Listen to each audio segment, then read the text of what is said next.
Hello everyone, आज का topic तो बहुत इंटरेस्टिंग है।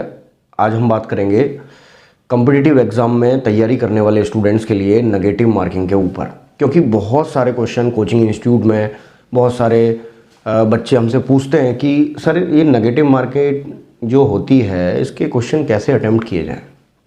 एक मेजर सवाल आता है ये, क्योंकि जब हम कंपटीशन की तैयारी स्टार्ट करते हैं तो गाइडेंस तो कोई होती नहीं है, बस पहली बार शुरू कर रहे हैं, पहली बार पेपर देना स्टार्ट कर रहे हैं।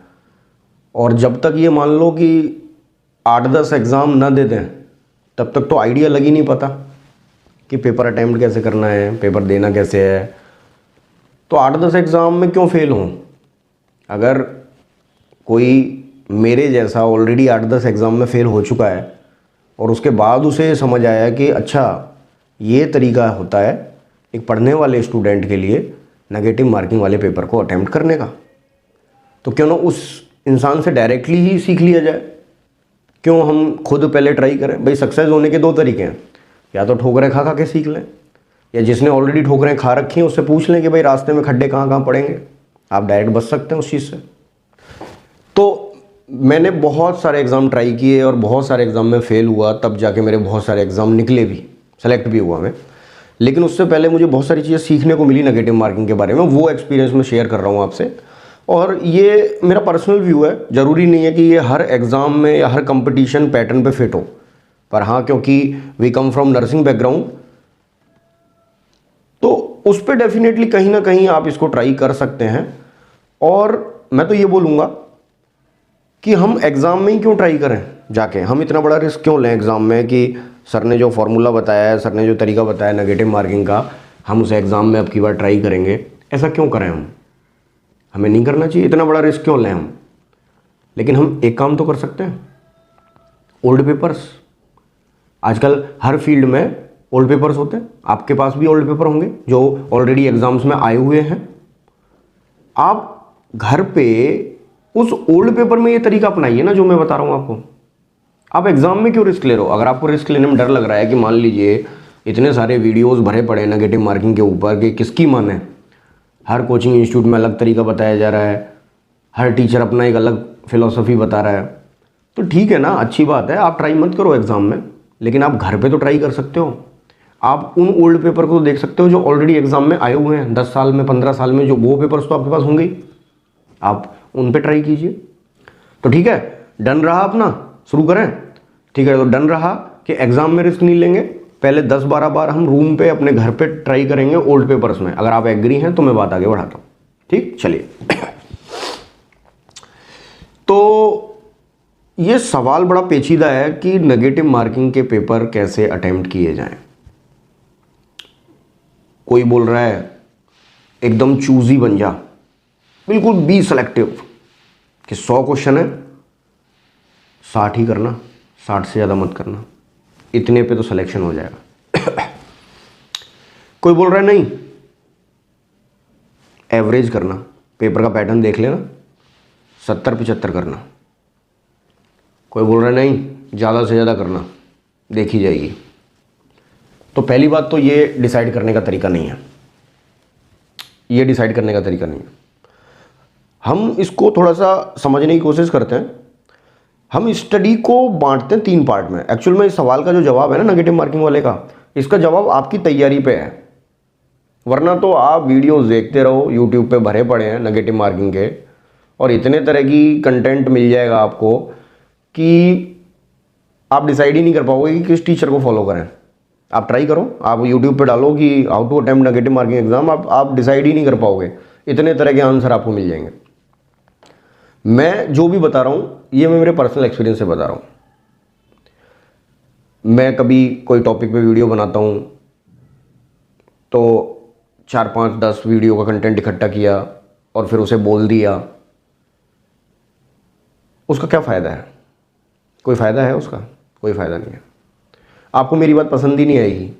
क्यों नहीं आएगी, क्योंकि आप उस बात को ऑलरेडी सुन चुके हो। अगर आप मेरे चैनल को फॉलो कर रहे हो, अगर आप मेरे फॉलोअर हो, इसका मतलब क्या हुआ कि अगर मैं किसी और की बात को सुन के आपको वही बात दोबारा बोल रहा हूं तो आप मेरे फॉलोअर थोड़ी हो, आप तो उसके फॉलोअर बन गए ना। फिर मेरे विचार कहाँ हैं उसमें, मेरे थॉट कहाँ हैं उसमें, मेरा ओपिनियन कहाँ है। तो जो भी मैं कह रहा हूं वो मेरा ओपिनियन है, वो मेरा व्यू है, वो गलत भी हो सकता है, वो 100% सच नहीं है, पर हाँ उसे प्रैक्टिस के लिए घर पे तो ट्राई किया जा सकता है। अगर उससे रिजल्ट बेटर आ रहे हैं तो एग्जाम में भी इतना रिस्क तो लेना पड़ेगा। अरे मैं तो ये कह रहा हूं कि आपने साल में 15 एग्जाम दिए और 10 में आप फेल हो गए। अपने तरीके से एग्जाम देके, जो आपका जो पैटर्न है एग्जाम देने का, वो पैटर्न आपने फॉलो किया और 10 में आप फेल हो गए या फेल हो रहे हो लगातार, तो मैं ये कह रहा हूं कि अगर 10 में वहां पे आपने रिस्क ले लिया, 2 में इस फॉर्मूले को अप्लाई करके रिस्क ले लो, 2 में और फेल हो जाओगे। बुरे से बुरा क्या होगा भाई, 10 में आप ऑलरेडी फेल हो गए 15 में से, 2 में ये फॉर्मूला ट्राई कर लो ना। प्रोबेबिलिटी क्या बोल रही है कि 10 में तो आप ऑलरेडी फेल होते हुए आ रहे हो ना, 2 में और हो जाओगे, क्या फर्क पड़ जाएगा। तो क्यों ना जब 10 में फेल हो गए, इसका मतलब आपका पैटर्न काम नहीं कर रहा है, आप कहीं ना कहीं उस तरीके को बदलना होगा। हमें पढ़ाई नहीं छोड़नी है, हमें गोल चेंज नहीं करना है, हमें रास्ता बदलना है। गोल चेंज करने से कुछ नहीं होगा। सर आप डायरेक्ट बताओ ना क्या तरीका है। आपकी स्टडी, आपकी प्रिपरेशन। मान लेते हैं कि 3 तरह के ग्रुप हैं हमारे पास। आप अपने आप को, आपको पता है ना आपकी स्टडी कैसे चल रही है, मुझे तो नहीं पता। मैं तो 3 पार्ट में डिवाइड कर रहा हूं, group A, group B, group C. Group जो ए है उसकी पढ़ाई एवरेज चल रही है। अब सर ये कैसे पता चले कि एवरेज पढ़ाई चल रही है, और बी ग्रुप की अच्छी पढ़ाई चल रही है, और सी ग्रुप की बहुत टॉप लेवल की पढ़ाई चल रही है, ए बी सी। लेकिन सर पहले तो ये भी तो डिसाइड कर रहे हैं कि हम ग्रुप ए में आ रहे हैं कि ग्रुप बी में आ रहे हैं, ग्रुप सी में आ रहे हैं। सर ये कैसे पता चलेगा कि ग्रुप ए में कौन से स्टूडेंट आते हैं जिनकी पढ़ाई एवरेज चल रही है। तो देखो एवरेज पढ़ाई का कैसे डिसाइड करोगे आप। एवरेज पढ़ाई के बारे में बात करता हूँ। एवरेज पढ़ाई है, आप अभी अभी कॉलेज से पास आउट होके आए हो, कॉलेज से जस्ट आप पास आउट हुए, आप अभी जस्ट कॉलेज से पास आउट हुए हैं और गाइडेंस नहीं है, आपको कुछ नहीं पता। आपको कुछ नहीं पता का मतलब स्टडी अच्छी होगी हो सकता है कॉलेज में, कैसे पेपर देते हैं, कहाँ फॉर्म निकलते हैं, कैसे वैकेंसी भरते हैं, पेपर में एडमिट कार्ड ले जाना है कि नहीं, फ़ोटो कौन सा चिपकाते हैं, कुछ पता ही नहीं है आपको। बस आप आए हो, कॉलेज से पास आउट हो और आपको कंपटीशन की तैयारी करनी है। आपने जस्ट एक कोचिंग ज्वाइन की है और वहाँ पे आपको पढ़ाया जा रहा है, जम के मेहनत करवाई जा रही है। आपको एग्ज़ाम देने का कोई एक्सपीरियंस नहीं है, अभी आपने पढ़ाई शुरू ही की है, स्टार्ट ही की है। कोचिंग वाले बोल रहे हैं थ्योरी पढ़नी है, ये वाली गाइड क्वेश्चन निकालने, लेकिन अभी आप ज़्यादा सीरियस नहीं है। बस आप निकले हैं, कॉलेज के ऑरा में ही हैं, ऑरा समझते हो, कॉलेज के माहौल में ही हैं। अभी तो आप अपने दोस्तों को मिस कर रहे हैं कि मेरे कितने अच्छे दोस्त थे, वो चले गए कहाँ इधर उधर। अभी आप पढ़ाई के लिए सीरियस नहीं है, अभी आप सोच रहे हैं, डिसाइड कर रहे हैं कि मैं बहुत मेहनत करूँगा, गा गेगी, फ्यूचर टेंस है। अभी आपने शुरू भी नहीं की, इसका मतलब आपने कोचिंग तो भले ही ज्वाइन कर लिया हो। ध्यान दीजिएगा, यहाँ स्टूडेंट कंफ्यूज होता है। स्टूडेंट कोचिंग ज्वाइन कर रखा है, कोचिंग में जैसा पढ़ा रहा है अच्छे से याद कर रहा है, वो सोच रहा है मैं अच्छी पढ़ाई कर रहा हूँ। ये अच्छी पढ़ाई नहीं है। कॉलेज से पास होके निकले हो, गाइडेंस है नहीं, कोचिंग सिर्फ ज्वाइन कर लिया है, एग्जाम का एक्सपीरियंस नहीं है, पढ़ाई स्टार्ट की ही है, पुरानी लाइफ से बाहर नहीं निकल पा रहे हो, आप अभी एवरेज स्टूडेंट में हो, आपकी प्रिपरेशन एवरेज काउंट होगी। आप उस कंपटीशन में हो ही नहीं जहाँ हमारी लाइब्रेरी में बच्चे सवेरे 7 बजे सीट पकड़ लेते हैं, सुबह 7 AM पे सीट पकड़ लेते हैं। आप उस लेवल पे हो ही नहीं, तो आप कैसे कह सकते हो कि आपकी पढ़ाई अच्छी चल रही है। तो ग्रुप ए वालों को समझ में आ गया होगा कि कौन स्टूडेंट हैं जो एवरेज स्टूडेंट काउंट होंगे, ठीक है। तो एवरेज वालों को पता लग गया। अब दूसरा ग्रुप है ग्रुप बी। ग्रुप बी किसे कहेंगे, ग्रुप बी किसे कहेंगे, जिनकी पढ़ाई अच्छी चल रही है, एवरेज से ज़्यादा। तो देखो कौन आते हैं ग्रुप बी में। कोचिंग उन्होंने ज्वाइन कर लिया है, और कोचिंग तो तीनों में ही इंक्लूड करूंगा मैं, एवरेज में भी, ग्रुप ए में भी, ग्रुप बी में भी, ग्रुप सी में भी। क्यों करूंगा? बहुत सारे लोग बोलते हैं सर कोचिंग ज्वाइन करने से क्या होगा, पढ़ने वाले सेल्फ स्टडी भी कर लेते हैं। इस पर मैं सेपरेट वीडियो बनाऊंगा। कोचिंग का फ़ायदा क्या है। सर क्या सेल्फ स्टडी से सिलेक्शन नहीं हो सकता? बिल्कुल हो सकता है, लेकिन जहां कोई असली खेल है कोचिंग का टाइम पीरियड, कि आप जिस काम को 4 साल में कर रहे हो ना, सिर्फ एक स्टेप कोचिंग ज्वाइन करने से वो काम 2 साल में हो सकता है, मतलब वो हाफ ड्यूरेशन में हो सकता है। कहने का मतलब मैंने जस्ट एक एग्जांपल दिया है, बाकी मैं एक सेपरेट वीडियो बनाऊंगा। क्योंकि बहुत सारे स्टूडेंट सोचते हैं कि अरे कुछ नहीं होता, कोचिंग वोचिंग ज्वाइन करने से खुद ही मेहनत करनी पड़ती है, पढ़ने वाले कैसे भी पढ़ लेते हैं। नहीं नहीं, सिनेरियो चेंज हो चुका है भाई। भले ही आप कॉलेज के टॉपर रहे हो, सिनेरियो चेंज हो चुका है। आप ये देखिए ना, टाइम इज मनी, ये तो पता होगा आपको। जितना समय बचाओगे उतना पैसा ज़्यादा कमाओगे। Time is money. तो जिस काम को आप सेल्फ स्टडी करके 2 साल में कर रहे हो, जबकि वो काम हो सकता है 6 से 7 महीने, खींच के 8 महीने, मतलब मेरे फील्ड की बात करूं तो, अपने नर्सिंग फील्ड की बात करूं, अगर कोई ढंग से 8-9 महीने भी दे देना अपने आप को 1 साल में, 1 साल के 8-9 महीने भी अगर अपने आप को ढंग से दे दे, तो अपनी ज़िंदगी के अगले 50 साल तो जियोगे कम से कम। तो अगले 40-50 साल बेस्ट हो रहे हैं, तो मेरे हिसाब से घाटे का सौदा नहीं है कोचिंग ज्वाइन करना। कम टू द टॉपिक, उस पर बाद में बात करेंगे। तो कोचिंग का तो स्टेप मैंने ग्रुप ए में भी रखा है, जो एवरेज पढ़ाई कर रहे हैं उनको भी ज्वाइन करनी पड़ेगी। ग्रुप बी की बात करते हैं, गुड स्टडी वाले, कि सर हमें कैसे पता चले कि हम अच्छी पढ़ाई कर रहे हैं। अच्छी पढ़ाई का क्राइटेरिया सुन लो। अच्छी पढ़ाई का क्राइटेरिया है कोचिंग ज्वाइन कर ली। अब देखो, अच्छी पढ़ाई वाले सुनो, भले ही कॉलेज में आप ज़ीरो थे, भले ही कॉलेज में आप ज़ीरो थे, ज़ीरो मतलब मेरे जैसे थे, मैं कॉलेज में ज़ीरो था, भले ही आपको कुछ नहीं पता कि आगे क्या होना है, आपका पास्ट क्या है, आपका प्रेजेंट क्या है, आपका फ्यूचर क्या है, कोई दिक्कत नहीं है। आपके पास्ट का वैसे भी आपके फ्यूचर से कोई लेना देना नहीं होता, आपके प्रेजेंट का आपके फ्यूचर से लेना देना होता है कि अब से आप अगले 6 महीने कंपटीशन में क्या करने वाले हो। ये डिसाइड करेगा आपका फ्यूचर, ना कि आपका पास्ट। कॉलेज में तो सब एक जैसे ही तो होते हैं। अरे 3 इडियट मूवी देखी है ना आपने? 3 इडियट मूवी देखी। कॉलेज में तो सब वही मौज मस्ती, घूमना फिरना, कोई अलग नहीं होता। कोई इक्का दुक्का % एक्सेप्शन, पढ़ने वाले सुपर इंटेलिजेंट, वो 1-2%, बाकी तो सब एक ही ग्रुप होता है कॉलेज में। तो ये क्यों रिग्रेट करते हो कि यार कॉलेज में बहुत टाइम खराब कर दिया, अब क्या होगा, कैसे तैयारी करूँगा? पास्ट का कोई लेना देना है ही नहीं। कंपटीशन की तो दुनिया ही अलग है, कंपटीशन की दुनिया ही अलग है। आइए ना मूवी एक 12th फेल कुछ करके, तो 12th में फेल हुए इंसान, 10th में फेल हुए इंसान भी बड़े बड़े ओहदे पर पहुंचे हुए हैं। तो ये तो कभी सोचा ही मत करो कि पास्ट में आप कैसे रहे हो। न्यूटन के बारे में कहा जाता है कि मैथ्स में फेल हो गए थे और आगे जाके देखो उन्होंने फिजिक्स बनाई। अल्बर्ट आइंस्टीन को तो MR IQ कम बता दिया था आइंस्टीन का, कि इनको विकलांगता है, मानसिक विकलांगता। उन्होंने आगे जाके पूरी फिजिक्स बना दी, E = mc² ऊर्जा का सिद्धांत, जिसमें पूरी फिजिक्स बनी हुई है। तो कभी अपने पास्ट को मत रिलेट किया करो कि मैंने लाइफ में बहुत समय खराब कर दिया, कैसे पढ़ूंगा, क्या पढ़ूंगा। It's never too late to start in life, जब जागो तभी सवेरा है। कम टू द टॉपिक, फटाफट आता हूँ। गुड स्टडी, पास्ट में भली पढ़ाई की नहीं की हो, अब आप एकदम सीरियस हैं अपनी लाइफ के लिए सीरियस। दिमाग को सीरियस नहीं करना है, दोनों बातों में अंतर है। कोचिंग आपने ज्वाइन कर लिए, कोचिंग वालों ने आपको बताया शेड्यूल, जैसे हम लोग शेड्यूल बताते हैं, तो कोचिंग वालों ने आपको शेड्यूल बताया है कि ये स्टेप हैं, ये आपको पूरे करने हैं, इतने क्वेश्चन इस गाइड के निकालने हैं, इतने आवर की डेली स्टडी करनी है, राइट, इतने आवर आपको पढ़ना है। अब कितने आवर पढ़ना है उस पर वो तो अलग बात हो जाएगी ना कि सर कितना आवर पढ़ें। मैं शॉर्ट में बता देता हूँ। अभी जब आप पढ़ने ही आए हो, मुझे एक बात बताओ, जैसे दिल्ली में हम लोग हैं, तो जब आप दिल्ली आए हो, यहाँ का पॉल्यूशन झेल रहे हो, किराए पे कमरा लेके रह रहे हो, गंदा खान पान कर रहे हो, ट्रैफिक है, चारों तरफ खोपड़ियाँ ही खोपड़ियाँ घूम रही हैं, इतनी भीड़ कभी देखी नहीं है।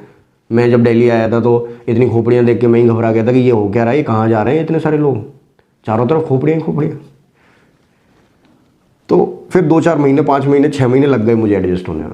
तो जब इतनी माताफुड़ी करनी है, जब लाइफ को इस लेवल पे लेके जा ही रहे हो, तब भी आप मुझसे पूछोगे कि कितने घंटे पढ़ूं सर? मतलब तब भी ये सवाल आ रहा है क्या आपके मन में, कितने घंटे पढ़ूं? अरे सोना है, नहाना धोना है, रूटीन वर्क करना है और पढ़ना है, बात खत्म। तभी तो ये खेल 2 साल की, भाई ये खेल 2 साल की जगह 6 महीने में खत्म करना है। तो जब इतनी परेशानी उठा के स्टूडेंट यार रह भी रहा है, किराया दे रहा है, कोचिंग की फीस दे रहा है, उसके बाद भी पूछ रहा है सर कितने घंटे पढ़ूं, आपको मेरा जवाब मिल गया होगा। Come to the topic, good student group B coaching join कर लिया। अब जैसा कोचिंग इंस्टीट्यूट वाले या टीचर्स बता रहे हैं वो फॉलो करना है, पूरे प्रॉपर बढ़िया पढ़ाई करनी है। 5-6 स्टेप जो बताए जाते हैं कोचिंग में कि ये गाइड पढ़, वो गाइड पढ़, वो पढ़ना है। ग्रुप डिस्कशन करना है। और रही ड्यूरेशन आवर की बात, तो अगर कोई भी व्यक्ति 5 से 6 घंटे अच्छी पढ़ाई कर रहा है, ये सब कर रहा है, तो मैं समझ सकता हूँ कि भले ही उसने पास्ट में पढ़ाई नहीं की हो, वो गुड स्टडी, गुड प्रिपरेशन में आ रहा है, ग्रुप बी में आ रहा है, 5 से 6 घंटे की स्टडी, लेकिन अच्छी स्टडी। अच्छी का मतलब वो मोबाइल का टुन्ना नहीं चमकना चाहिए बीच बीच में कि एक बार देख लेता हूँ, ये मीनिंग समझ नहीं आ रहा, और जैसे ही वो मीनिंग ढूंढ रहे थे गूगल पे, ऊपर से वो इंस्टाग्राम का एक लिंक दिख गया कि नया कुछ आया है, चलो उस पर चले गए और गए थे मीनिंग ढूंढने, और 20-25 मिनट गए हमारे। वो नहीं होना चाहिए। तो 5 से 6 स्टडी की अच्छी स्टडी, एक तो रेगुलर डेली, और एक बिना मोबाइल के झंझट के। अब ग्रुप सी की बात करते हैं। मैं आ रहा हूँ टॉपिक पे, मेरा टॉपिक इधर उधर नहीं गया। आप सोच रहे हो कि सर कहाँ आपने नेगेटिव मार्किंग की बात की थी और अभी आप कहाँ चल रहे हैं। एक बार पहले ये तो बता दूं कि ग्रुप ए को कितने अटेम्प्ट करने हैं, ग्रुप बी को कितने, ग्रुप सी को, तो वो पढ़ाई डिसाइड कर रही ना आपकी कि कितने क्वेश्चन अटेम्प्ट करने हैं। ग्रुप सी वाले बच्चे, ग्रुप सी वाले बच्चों का विजन एकदम क्लियर होता है, एकदम क्लियर होता है, डाउट ही नहीं होता मन में। सीधे कोचिंग आते हैं, ज्वाइन करते हैं, कभी इधर उधर भटकते हुए नहीं पाए जाते, एकदम फोकस्ड रहते हैं। अच्छा, नॉर्मल दिखते हैं, बिल्कुल बिंदास दिखते हैं, हंसी मजाक के समय फुल हंसी मजाक करते हैं, खेल कूद के समय स्पोर्ट करवा लो इनसे, बात करने में बिल्कुल डिबेट करवा लो इनसे, नॉलेज में टॉप लेवल करवा लो, हर चीज़ की नॉलेज है। विज़न एकदम क्लियर है, जाना है, कोचिंग ज्वाइन करनी है, पढ़ाई करनी है, कितने आवर करनी है, सवाल ही नहीं है कितने आवर करनी है, बस पढ़ाई करनी है और 6 से 7 महीने में अपनी गवर्नमेंट जॉब पकड़नी है।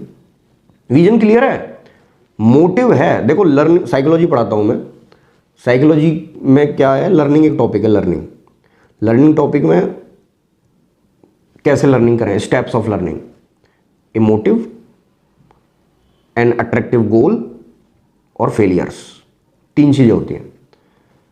अट्रैक्टिव गोल गवर्नमेंट जॉब हो गई, मोटिव जो अंदर से काम करेगा टूवर्ड्स गवर्नमेंट जॉब, एक्शन करने के लिए जो एजेंट होते हैं जो हमारे अंदर से काम करते हैं उन्हें मोटिव कहते हैं, और फेलियर्स बिल्कुल जरूरी है। तो मैंने तो शुरू में ही बता दिया, 15 एग्जाम दोगे तो 10 में तो 8-10 में तो फेल होने में ही समझ में आने लग जाएगी कि हाँ इतना तो चाहिए ही चाहिए। तो फेलियर्स तो जरूरी है, हताश नहीं होना है पेपर में फेल होने के बाद। कम टू द टॉपिक जल्दी से। तो ग्रुप सी मतलब कोचिंग ज्वाइन कर रहे हैं 8-9 घंटे 10 घंटे, कोई लिमिट नहीं है, बढ़िया पढ़ाई कर रहे हैं, बिंदास रहते हैं, पॉजिटिव एटीट्यूड रहता है। 10 घंटे पढ़ने के बाद भी ऐसे स्ट्रेस में नहीं आते कि मैं तो पढ़े जा रहा हूँ और क्या हो रहा है मेरे साथ, होगा कि नहीं होगा, सिलेक्शन होगा कि नहीं होगा, ये स्ट्रेस में नहीं आते कभी। इनका विजन क्लियर है, इस बार नहीं होगा तो अगले महीने फिर होगा। पेपर कहाँ भागा जा रहा है, कौन सा ओलंपिक है जो 3-3 4-4 साल में एक बार होगा। अरे हर महीने पेपर हो रहे हैं, हर महीने पेपर हो रहे हैं, किसी न किसी एग्जाम के हो रहे हैं। चलो आप नर्सिंग फील्ड से नहीं हो, किसी दूसरे फील्ड से हो, कोई ना कोई पेपर आपके फील्ड में कोई साल में एक बार नहीं होता है। एक बार एक मेन बड़ा पेपर हो सकता है, जैसे मान लो यूपीएससी की तैयारी कर रहे हो आप, तो वो पेपर एक साल में हो सकता है, लेकिन उसके नीचे के जो सबऑर्डिनेट पेपर हैं उनको देख के आप बड़े एग्जाम की प्रैक्टिस तो कर ही सकते हो। वापस आ रहा हूँ टॉपिक पे। तो स्टडी आवर का तो कोई इसमें खेल ही नहीं है, पढ़ना है, खाना है, बिंदास रहना है, मजे करने हैं। सर पढ़ाई करने के साथ मजे कैसे हो जाएंगे, वो भी बता देंगे आपको, वो भी बता देंगे। दुनिया के सबसे अमीर आदमी के पास भी 24 घंटे हैं, और हमारे पास और एक स्टूडेंट के पास भी 24 घंटे हैं, एक साधारण आदमी के पास भी 24 घंटे हैं। बात तो टाइम मैनेजमेंट की है ना, बात तो टाइम मैनेजमेंट की है, कैसे आप मैनेज कर रहे हैं। तो ग्रुप सी समझ गए, सारी गाइड चल रही है, ग्रुप स्टडी चल रही है, यूट्यूब पे भी स्टडी चल रही है, और विजन एकदम क्लियर है और अच्छी मेहनत कर रहा है। भले ही पास में उसने पढ़ाई नहीं की हो, मैं उसे ग्रुप सी में रख रहा हूँ। अब देखिए, हम जो बताते हैं, सारी जो गाइड बताते हैं, 5-6 तरह की गाइड बताते हैं, कोचिंग के नोट्स बताते हैं, ये सब तैयारी करते बताते हैं। अगर आप ग्रुप ए में आ रहे हो, मतलब अभी गाइडेंस नहीं है, डायरेक्ट पॉइंट पे आ रहा हूँ। वीडियो बहुत लंबा हो जाएगा, आगे डिस्कशन करेंगे, अभी इस टॉपिक पे और डिस्कशन करेंगे, अभी एक वीडियो में और करेंगे। अगर आप ग्रुप ए में आ रहे हो, एवरेज स्टडी है, 100 नंबर का क्वेश्चन आप दे रहे हो, तो आप तो नो रिस्क पे हो। नो रिस्क समझे, इतना कंपटीशन है, अभी तो तुमने पढ़ाई शुरू की है, अभी तो सीख रहे हो, तो वहां तो आप कितने भी क्वेश्चन कर लो, रिजल्ट तो आपको भी पता है। वहां तो आप कितने भी क्वेश्चन कर दो, उससे क्या फर्क पड़ रहा है। तैयारी तो है ही नहीं ना अभी, अभी तो तैयारी शुरू की है। तो की है तैयारी शुरू, तो 100 में से एवरेज ले लो, 60, 65, बस। इससे ज़्यादा क्वेश्चन नहीं करने आपको, कैसा भी पेपर का लेवल हो। इससे ज़्यादा करोगे नेगेटिव मार्किंग खा जाएगी आपको। तो इन पे तो मैं ज़्यादा बात ही नहीं करूँगा क्योंकि पढ़ाई ही नहीं है।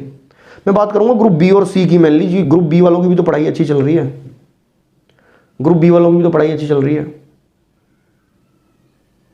अच्छी पढ़ाई चल रही है, सारी नॉलेज है आपको, बढ़िया पढ़ रहे हो 5-6 घंटे। 100 में से 70 to 75 क्वेश्चन आपको हमारे एग्ज़ाम के करने ही पड़ेंगे।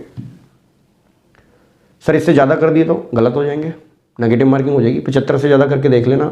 एग्जाम में ट्राई नहीं करना, मैं पहले ही बोल चुका हूँ। आप ओल्ड पेपर जो आपके पास है उसमें ट्राई कीजिए। डिसाइड आपको करना है पहले कि आप ग्रुप ए में हो, ग्रुप बी में हो, ग्रुप सी में हो। 75 से ज़्यादा नहीं करने, 70 से कम नहीं करने, ट्राई कर लेना, अच्छे नंबर आ जाएंगे, कट ऑफ कितनी भी गई हो। और अब मैं आ रहा हूँ ग्रुप सी पे। ग्रुप सी वालों को भी बच्चे डरा देते हैं, बहुत हार्ड पेपर है, ज़्यादा मत अटैम्प्ट कर देना, भले ही तूने कितनी पढ़ाई कर ली। अरे आपके फील्ड की 5-6 किताबें, कोचिंग ज्वाइन कर ली, सारे नोट्स ढंग से पढ़ लिए 3-3, 4-4 बार, ये गाइड पढ़, वो गाइड पढ़, फलानी गाइड पढ़, सब कर लिया, टेस्ट सीरीज ज्वाइन कर ली, ओल्ड पेपर निकाल लिए, यूट्यूब से कर लिया, ग्रुप डिस्कशन कर लिया, छोड़ा कुछ है नहीं, और फिर भी 70 क्वेश्चन करोगे। मतलब उस फील्ड का, उस प्रोफेशन का जिसका एग्जाम आप दे रहे हो, जिसकी तैयारी आप 1-1.5 साल 2 साल से कर रहे हो, उसमें भी अभी आप चूज ही बन रहे हो। मतलब आपको लग रहा है कि मेरे को अभी आता नहीं है, इसका मतलब ये हुआ जबकि आपने तो कुछ छोड़ा ही नहीं उस फील्ड का। उस प्रोफेशन में जितनी किताबें हैं वो तो उसका तो आइडिया आपने ले लिया, और फिर भी रिस्क नहीं ले रहे हो आप, तो बात ही नहीं बनेगी। आप एक बार ट्राई करना, 5 ओल्ड पेपर आप अपने हिसाब से देना। 5 ओल्ड पेपर जो मैं बता रहा हूँ, 80 से 85% क्वेश्चन, मतलब 100 क्वेश्चन का अगर पेपर है तो 80 से 79 भी नहीं करने और 85 से 86 भी नहीं करने, 15 ही छोड़ने हैं बस। जवाब मिल गया। ग्रुप सी अच्छी पढ़ाई वाले 80 to 85, 80 से 79 वहाँ भी नहीं करना, मतलब 80 ही करने। और अगर मैक्सिमम ले जा रहे हो, पेपर का लेवल आसान लग रहा है, ठीक लग रहा है, तो कितना भी पेपर का लेवल आसान हो या हार्ड हो, 85 से 86 वो नहीं करना। 5 पेपर में ट्राई करो, मुझे रिजल्ट ज़रूर बताना, काम करेगा फॉर्मूला। 80 to 85 बहुत अच्छी स्टडी करने वालों के लिए, 70 to 75 ग्रुप बी अच्छी पढ़ाई 5 से 6 घंटे की पढ़ाई करने वालों के लिए, और ग्रुप ए का तो कोई मुद्दा ही नहीं है, उन्होंने तो अभी पढ़ाई स्टार्ट की है। 60-65 क्वेश्चन बस, इससे ज़्यादा नहीं। मुझे रिजल्ट बताइएगा आपने, और मैं इसको वीडियो को और कंटिन्यू करूँगा, इस पर हम और बात करेंगे क्योंकि ये छोटा टॉपिक नहीं है, ये लाइफ तय करेगा आपकी आगे जाके। तो मेरा कंक्लूज़न यही है कि बहुत अच्छी पढ़ाई अगर कोई कर रहा है और बहुत मेहनत कर रहा है तो उसको रिस्क तो लेना बनता है। अरे आप करके ही 60-65 आओगे, कट ऑफ जा रही है 60 या 65, और तुम 65 ही करके आ रहे हो, 65 ही कट ऑफ जा रही है, तो इसका मतलब तो ये होगा कि तुमने 65 की है और तुम्हें इतना कॉन्फिडेंस है कि 65 ही सही हो जाएंगे। हो ही नहीं सकता। इंसानी दिमाग आपको ऐसा फील करवा रहा है कि मैं सही हूँ, जरूर थोड़ी आप सही हो। रिस्क लेना पड़ेगा। मिलते हैं नेक्स्ट वीडियो में और आगे बात करते हैं। बताइएगा, वीडियो को फीडबैक दीजिएगा, फीडबैक देंगे तो जल्दी ही इस वीडियो को कंटिन्यू करेंगे। Thank you.